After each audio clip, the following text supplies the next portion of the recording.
Hello everybody, I'm Rene Ramos, Director of the Lynn and Louis Wolfson II Florida Moving Image Archives, and this is Rewind, the show that looks back on Florida's past with historic film and video. It's time for another trip back into the past, so sit back, relax, and enjoy another episode of Rewind.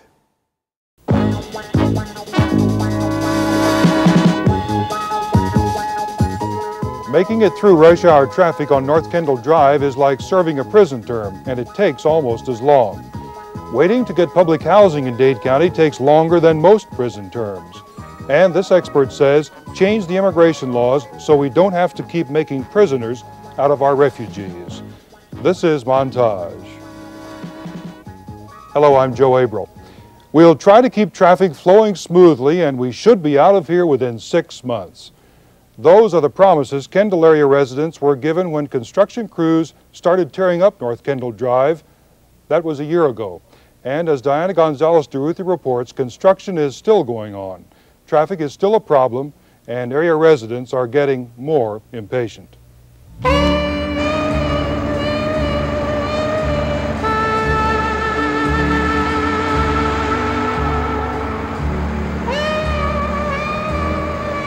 If you don't mind driving at a snail's pace and you think you might enjoy the challenge of an obstacle course, try Kendall Drive at 8 on a weekday morning. All the twisting and turning takes a little getting used to, but Kendall commuters have had almost a full year of practice at dodging barricades, quick merges, long lines, and unbelievable detours like this one that forced drivers trying to make it across 107th Avenue to make a U-turn on Kendall because construction blocked off the intersection. Got that? Well, if you think it's confusing, try driving through it every day. It is bad. I mean, it has just gotten to be a wreck. And we thought they were moving further down, and then all of a sudden they're back here at 107th. And it's just a disaster every day. Not too crazy about it, besides the wear and tear on the car, the paint, and the washing of the car, and it takes an extra half hour to get to the expressway to get to work. How do you feel about having to drive through this every day? Not so good. It's a wasted a lot of time. They finish off, they close it up, then they open the thing up again. I gotta go. What's even more maddening to Kendall drivers is that a lot of them aren't quite sure why construction crews are tearing up the road in the first place. That's really nothing I can do about it because it's something that really needs to be done, I guess. But to tell you the truth, I don't know what's going on. I hear there's some drainage problems or something like that, but aside from that, I really don't know. It's a pain in the butt. You could say the culprit behind the traffic problems on Kendall Drive is the continuous growth and development of this area. Not necessarily because people are overcrowding the roads, it's the sewage system that's overcrowded. Right now, we are treating the sewage in the Kendall area at 2 existing treatment plants, which are up to capacity, and the surplus from those plants is being diverted to Virginia Key. However, we can't continue with doing that indefinitely because the load is growing too quickly. What they're doing on Kendall Drive is putting in a pipe that will transport the area's sewage to a new regional treatment plant that's being built on Southwest 238th Street. That explains what all the construction is for, but did they have to make the traffic situation such a mess? So we've tried everything that's been approved by the various public safety agencies with whom we have to work on this, and we hope that we're doing it with the least amount of problems, although admittedly it's bad and it is inconveniencing people very, very seriously. But it's not just the commuters who are complaining about the traffic problems. Now, we've asked the Florida Highway Patrol to come out here and direct traffic and keep this traffic moving through the traffic light, and we can't get them out here. And we've asked Dade County to turn these lights, like the light at 97th Ave, turn that traffic light on green only all the time for North Kendall Drive, and Dade County Traffic Patrol says, no, that light has to cycle. That light has to keep cycling. And they're stopping traffic even though there's no intersecting traffic. And the people are backing up. And just no control, absolutely no control with the Dade County, Florida Highway Patrol, Transportation Department, absolutely no control. Everybody's got their own point of view on how this should be run out here, and there's no control, absolutely no coordination. Well, we've had a lot of complaints about it. There's a lot of irate people have called my office, and basically, but the only thing that I can tell them is that we're trying to do the best and the contractor is trying to do their best. According to Tony Grau from the Florida Department of Transportation, things just didn't go as initially planned. Originally, the restrictions on the permit were that no work could be performed before 10 o'clock in the morning. They had to maintain 2 lanes open eastbound Kendall at all times before 10 o'clock in the morning. After 10 o'clock in the morning, they could close the center lane to do their work for the remainder of the day. That worked fairly well for the first mile of the job until they reached 107th Avenue. There, the project's contractor found that instead of a solid foundation, there was soft sand under all the asphalt, which meant they had to close 2 lanes of traffic instead of 1 for fear the road would cave in. The soil problems caused other additional work to be done they hadn't counted on. That explains why the contractor is suing Dade County and why the project wasn't finished within 6 months as first expected. Which leaves just one more question that needs to be answered. Are they ever going to finish Kendall? Take heed, Kendall drivers. The Department of Transportation claims the worst of the traffic problem is over. As to when the construction will be totally finished, official predictions for a completion date range from 3 to 6 more months. People are sleeping in the streets of Dade County. That's not really new information, but it is something to keep in mind while watching this next report. For the past 40 years, there has been a national commitment to help house the elderly and families with low income. But as Ed Odell reports, the Reagan administration obviously has other ideas for those tax dollars that have historically been earmarked for public housing. Reaganomics or new federalism, whatever the label, the current administration's budget proposals have been viewed consistently as taking pokes at the nation's poor and those on fixed incomes. Anxious eyes turned towards next year's proposal finds no relief from budget cuts at the expense of that group. It's like a bad joke. Take public housing, please. But it's no joke. President Reagan seems to have his mind set on it.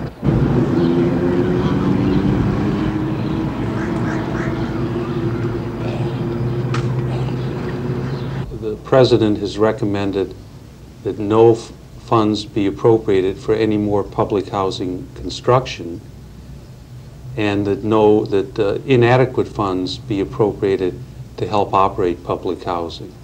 Neglected, low-income housing projects can become notorious. Recent history provides excellent hindsight in recognizing the problem. Frustrations grow like weeds in an unattended yard when public housing projects like James E. Scott are left to deteriorate. The current $9 million cleanup slated for Scott projects are a result of years of neglected maintenance. But while Reagan's budget proposals can get him labeled stingy, some might start calling him an Indian giver. The new proposals involving public housing are not only for the future, they are retroactive. First and foremost, the proposals call for no new public housing starts in 1983.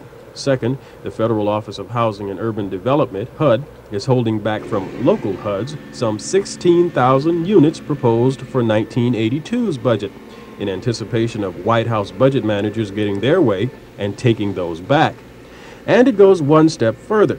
The feds could also order the locals to stop action on 900 units in various stages of planning, design, and construction from as far back as 1980. Dade County Commissioner Ruth Schack, who has opposed the construction of building public housing in inappropriate neighborhoods, is shocked at the call for the halt of all public housing construction. She says it is something the community wants to provide for the less fortunate. Well, we have for years through the federal government, which I thought was an appropriate way to assume what is a national problem and not a local problem. Housing has always been one of those things that people have assumed they would have a right to. And we've discovered now that this administration no longer perceives housing as one of its priorities. And Sean, I thought you liked Chapman.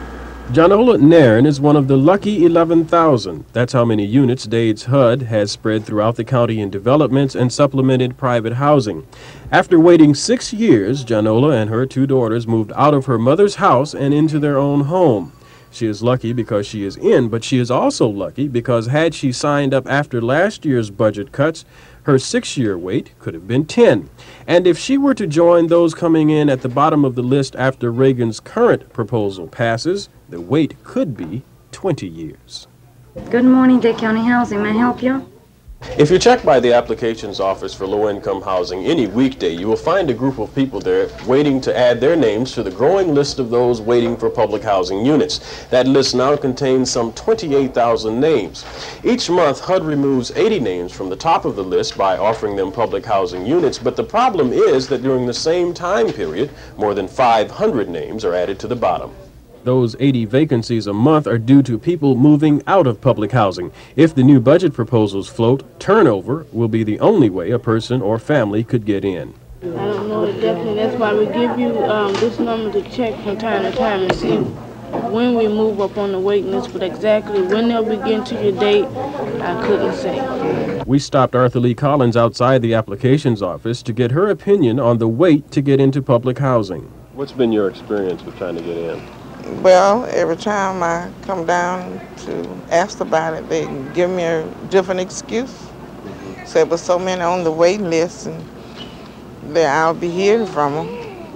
And I heard from them one time, and I came down and was supposed to hear from them again, and I never did hear from them. Just like they said in the office there a while ago, we working on the year of 1976, and I applied in 77.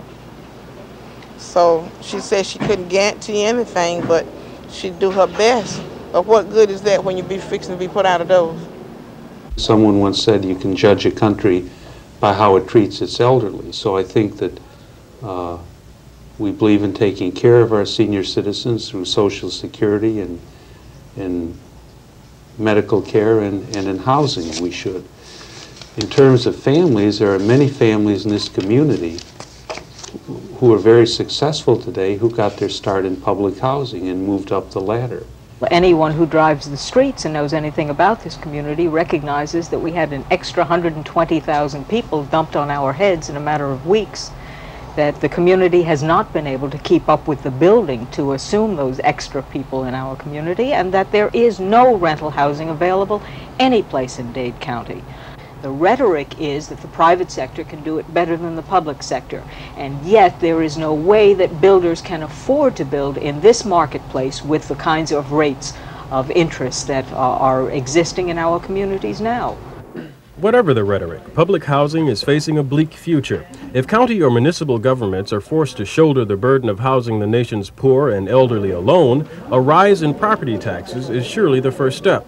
Metro Commissioner Shack doubts Dade County will be able to raise taxes enough to begin to put a dent into crowded housing rolls. And according to Mel Adams, the feds have no right to back out of the public housing market.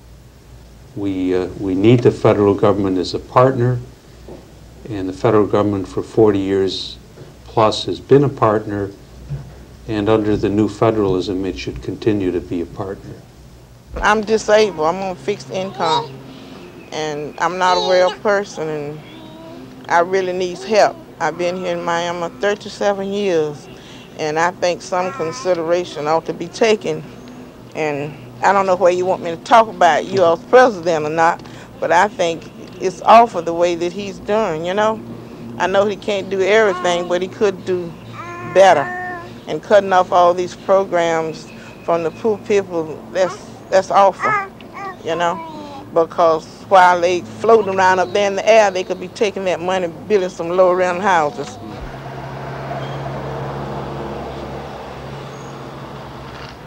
Miami-Dade College has career paths in anything you want to be. What's your story? Be global. Be cutting edge. Be inventive. Be investigative. Be a hero. What do you want to be? Be the best. Be you. Be MDC. Now, I think tonight it's very important for all of us to listen carefully, because we're going to learn some things that I think we need to know. And it particularly applies to those of us in South Florida who have bias, jaundiced feelings, negative feelings about refugees, who seem to have impacted very negatively on our life here. But we're going to deal with some myths and some realities that I think are important for us to understand. With me is Charles Keeley, who works with the Population Council, but more importantly has been a member of the Citizens Committee for Immigration Reform. studied the problem 2 years and issued a report to Congress, and you're, I think, conversant to tell us some of the kinds of things you discovered. Let's talk about political refugees versus economic refugees. That's, I think, the premise with which we seek to return Haitians to Haiti, saying that they are not political refugees, they are economic refugees, and whereby we allowed large numbers of Marielitos, people from Cuba who came through the harbor of Mariel, to migrate here. Now, is that still a viable distinction? I think it becomes less and less viable all the time. I think we have to realize that the history of refugee movement to this country has been heavily tinged by the ideology of communist, non-communist. Until 1980, a refugee by law had to be from a communist-dominated country of the Middle East. Now, we only recently changed that. Our whole history, since the Second World War to now in admitting refugees, was very much fixed on the notion of letting people out of communist countries, that being in a communist country was itself persecution enough. Now, because we did that, okay, it means that we are now faced with problems, for example, Haiti, where the persecution from a humanitarian point of view, the availability of a means of livelihood, the repressiveness of a government is as bad as anything, or certainly many of the cases previously. So on humanitarian grounds, there's reason to say that Haitians, because of government policy in Haiti, a government which the United States supports, are not able to make a livelihood. And it's hard to make a distinction between the Soviet Union, for example, collectivizing agriculture, and the Haitian government and local officials there pushing people off of land if they get particularly successful, or having bad state credit policies so people can't make a going of it. So how do you make a distinction? So now our problem is we have repression from left and right. We have a tradition of only allowing people who were in repressive leftist regimes, and now we're trying to face up to the problem, well, how do we deal with repression from the right? And that repression includes individual harm, persecution to individuals, as well as kind of general persecution of living under a repressive regime. And that's the bind we're caught in with Haiti. Well, we all understand the complexity of the whole thing, and that's why your commission, Committee of Citizens, was formed, 65 people. You studied it for 2 years. I hate to boil you down to a minute, but what answers did you come up with for us? Well, actually, the committee is basically trying to say that we ought to look very closely at the results of the Select Commission on Immigration, a national commission that Congress developed under the Carter administration. The things that commission came up with and that we would like people to pay attention to are, number one, we have to deal with illegal migration, and to do that we have to demagnetize the workplace. We must make it illegal to hire an undocumented alien. Secondly, on the refugee issue, in the short term, we have to have better ways of adjudicating, making determinations of claims of asylum. In the long term, we have to address the question of development and the role of states in development, and our foreign policy supporting certain states that lead to repression. And then finally, that commission made a number of recommendations about the normal, that is the non-refugee part of immigration, the reuniting of families. Many of them technical kinds of provisions, but basically the recommendation was to continue allowing families to be reunited in this country, but the suggestions had to do with a better management of that process. I'm curious, isn't it illegal today to hire an illegal alien? No, it is not illegal. An employer may hire somebody who's illegally in the United States, and that is not a crime, although it is a crime for the person taking that employment to take the employment. I really shouldn't say a crime. Yeah. It is a civil offense that makes a person deportable. Those of us who live in South Florida have the feeling that people like yourself and millions of other Americans who aren't directly impacted by the refugee problem tend to take a more relaxed view of the problem and say, well, it's not really that bad, while those of us here find it at times a very oppressive problem economically, socially, and politically. Yes. Well, there certainly is a difference in the experience. However, I'm from New York City, and anybody who lives in New York City knows about the idea of pluralism, about being a place where a lot of immigrants come in, particularly at the bottom end and so forth. Now, maybe New York City, with its history, very different, obviously, from as a long history of dealing with immigrants, maybe takes a more relaxed view. in terms of South Florida, I think the problem in South Florida is that the federal government isn't taking its responsibility for a national problem. Right. There are clearly problems in this part of the country, but the federal government is pulling back time and again and leaving on the localities. In my state and city, in Los Angeles, in California, in Dade County, for both refugees, for the illegal migration, all those things and the services that are supported by local taxes are being left to the local areas without the federal government taking responsibility for immigration policy, which is a federal policy. Well, no, we can do nothing about immigration. Well, explain that to me. How can anyone in the federal bureaucracy support such a position? I mean, that seems so untenable. I'm surprised anyone even tries it. And yet I do know that at this very moment as we speak, the federal government owes Dade County something in the order of $150 million for services the taxpayers of Dade County have supplied to the refugees from one place or another. And we may have to go to court to force the federal government, hopefully that we would get a judgment in our favor, to repay us for that. Now, that seems so against common sense, I wonder how that can be. I don't know how it can be, but but you're certainly in good company. The city of Los Angeles has sued the federal government for the provision of medical services to undocumented migrants there. My own city, New York, provides education for large numbers of children. The state of Texas is now in a case before the Supreme Court where the step they took was not to allow undocumented alien children to go into the public schools in Texas. Yes, it just flies in the face of what seems to be common sense. I mean, the federal government, for example, has a federal installation like a military post, has impact payments because it's a federal policy for the defense of the country. And so we all agree that there ought to be some redistribution on a federal level for Nevada or Oklahoma or wherever the installation is. So too, it seems to me, immigration, which the states have absolutely no control over by the Constitution, that is a congressional prerogative, that the federal government ought to pay for the local services that result from that federal policy, which states are not able to control at all. Well, you could see we could go on forever. This group studied this. What can people do if they're more interested in this, want to find out more about it? Can they get a copy of your report? Well, the report of the Select Commission is available. They can write to the United States Senate Subcommittee on Immigration in Washington, D.C., and get a copy of that report. It's a very thick report, and that's the reason why there is a committee, because those kinds of reports tend to be pushed aside.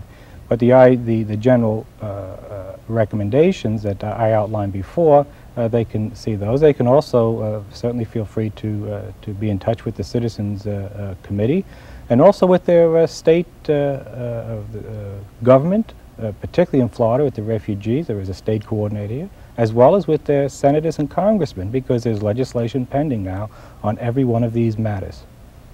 Charles Keeley, thanks very much. We're going to be reporting further, of course, in the weeks and months ahead on the refugee problem as it affects South Florida, and this was just to give you an idea that there are citizens all over this country concerned and working on the problem. There is a body of legislation being considered now, and at the very least any of us can do at the moment is to be a little better educated and concerned about it. Thanks again for being with us. Thanks, Joe, very much. We'll be right back.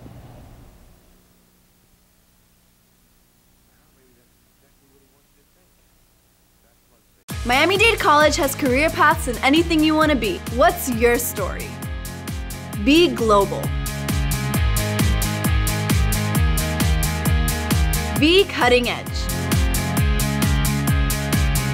Be inventive. Be investigative. Be a hero. What do you want to be? Be the best. Be you. Be MDC. We have some new information to bring you up to date on a couple of stories that aired recently on Montage. A few weeks ago, we showed you how easy it is to legally get Quaaludes. Any one of a number of known so-called stress clinics in this area will simply give you a prescription after you pay their $100 fee. The Florida legislature has since passed a bill aimed at shutting down these operations by making the prescription of this drug a third-degree felony. This state law will take effect the 1st of July, ending, it is hoped, the legal abuse of this potent drug. In December, we reported that Dade's wintering turkey vultures The buzzards we're accustomed to seeing hovering over the Dade County Courthouse had been scared off their rooftop home by construction crews doing some repair work. Well, not to worry. The work on the roof was recently completed and the buzzards have returned to their urban perch. They'll soon be flying back north as they do every spring, but they're expected to come back as usual in October. If there's one thing most young married couples take for granted, it's their ability to have children. Unfortunately, this doesn't always turn out to be the case. Next week on Montage, we'll look at the heartbreaking problem of infertility and what doctors and a local counseling group are doing to overcome it. Also, we'll see what happens when a new minister takes over at a Miami church. The minister is black and his congregation is all white and elderly. That's our montage for this week. I'm Joe Averill.